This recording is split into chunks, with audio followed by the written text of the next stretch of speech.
नमस्कार, स्वागत आहे तुमचं पिंपरी चिंचवड न्यूजमध्ये। पिंपरी चिंचवड शहरातील महत्त्वपूर्ण बातम्यांचा आढावा आपण घेणार आहोत पिंपरी चिंचवड न्यूजच्या शहरनामा या खास बुलेटिनमध्ये। नसरापूर येथील शिवगंगा नदी पात्रात निवृत्त शिक्षक जयसिंग नथोबा वाल्हेकर वाहून गेले असता ग्रामपंचायत प्रशासनाने भोर तहसीलदार आणि आपत्ती व्यवस्थापन प्रशासनाला कळवलं, मात्र तरी देखील यंत्रणेला गांभीर्य नसल्याचा धक्कादायक प्रकार उघडकीस आलाय। अखेर नातेवाईकांनी खासगी आपत्ती व्यवस्थापनास पाचारण करून स्वखर्चाने शोध कार्य सुरू करण्यात आला आहे। यावरून भोर तालुका आपत्ती व्यवस्थापनाचा कुचकामी कारभार समोर आला आहे।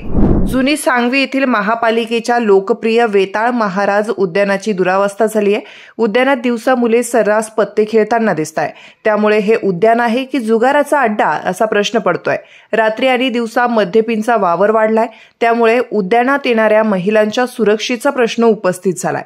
या सर्व गोष्टींचा त्रास नागरिकांना सहन करावा लागतोय, त्यामुळे मद्यपी आणि जुगार खेळणाऱ्या मुलांचा बंदोबस्त करावा, 24 तास सुरक्षा रक्षक नेमावे अशी मागणी नागरिकांकडून करण्यात येतेय।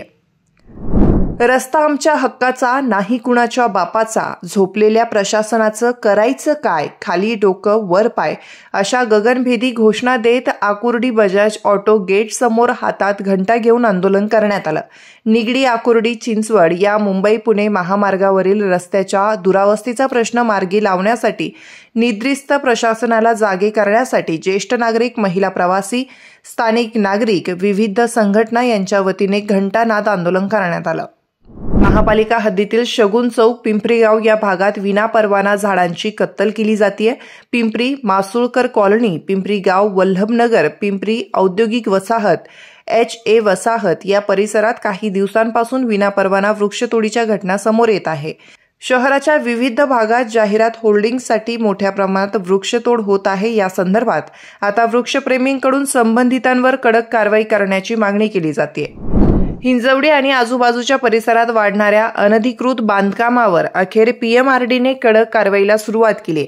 नैसर्गिक ओढे आणि नाल्यांचे प्रवाह बदलून किंवा अडवून केलेल्या बांधकामामुळे काही दिवसांपूर्वी या भागात पूरसदृश्य परिस्थिती निर्माण झाली होती।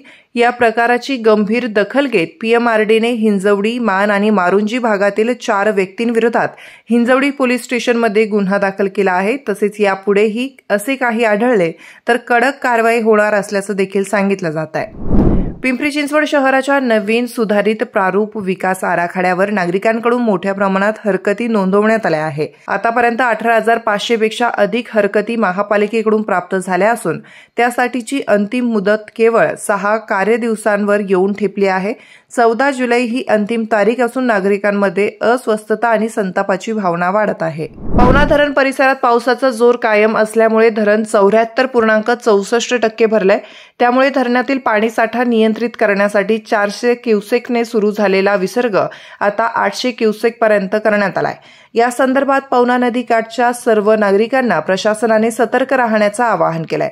पिंपरी चिंचवड महापालिकेच्या सुधारित विकास आराखड्यात हरित क्षेत्रात मोठी कपात करत 17% केवळ 4% आणल्याने पर्यावरणाचा समतोल धोक्यात येण्याची भीती व्यक्त होत आहे। सुधारित आराखड्यात अनेक शेती भूखंडावर आरक्षणाखाली असल्याने भूमिपुत्रांमध्ये संतापाचं वातावरण आहे, तर दुसरीकडे या आराखड्यामुळे पर्यावरण संरक्षण, जैवविविधता, हरित जीवनशैली आणि दूर लोटून केलेल्या व्यापारी हितसंबंधांना प्राधान्य देण्यात आलं आहे, असा आरोप पर्यावरण प्रेमी आणि स्थानिक नागरिकांनी केलाय। या बातमीपत्रासह आपण इथेच थांबतोय। पाहत रहा पिंपरी चिंचवड न्यूज।